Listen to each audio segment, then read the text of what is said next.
আজ মঙ্গলবার সকাল সকাল স্নান সেরে চলে এসেছি।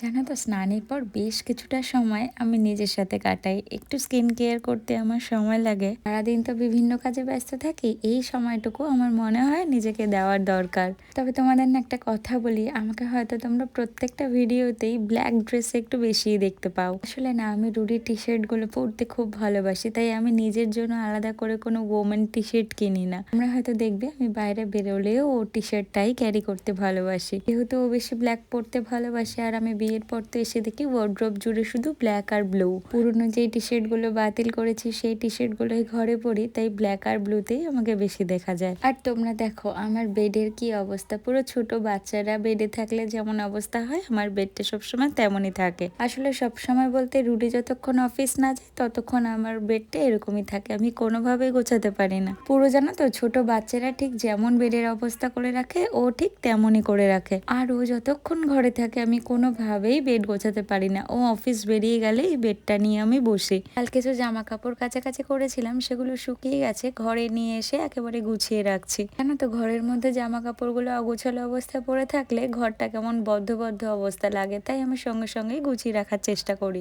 বিয়ের আগে এত কাছাকাছি করা তো ছেড়েই দাও, কোথাও থেকে আসলেই জামা কাপড়টা খুলে নিচে রেখে দিতাম, ধোয়ার দায়িত্বও মার। আর শুকিয়ে নিয়ে এসে সেটাকে ভাঁজ করে পরিপাটি করে আলমারিতে তুলে রাখার দায়িত্ব মার। সবটাই মায়ের উপরেই ছিল। এখন নিজের ঘরটাকে পরিপাটি করে গুছিয়ে রাখার জন্য কত কিছুই না করি। এমনই বিয়ের পর মেয়েরা না পুরো মায়ের মতো হয়ে যায়।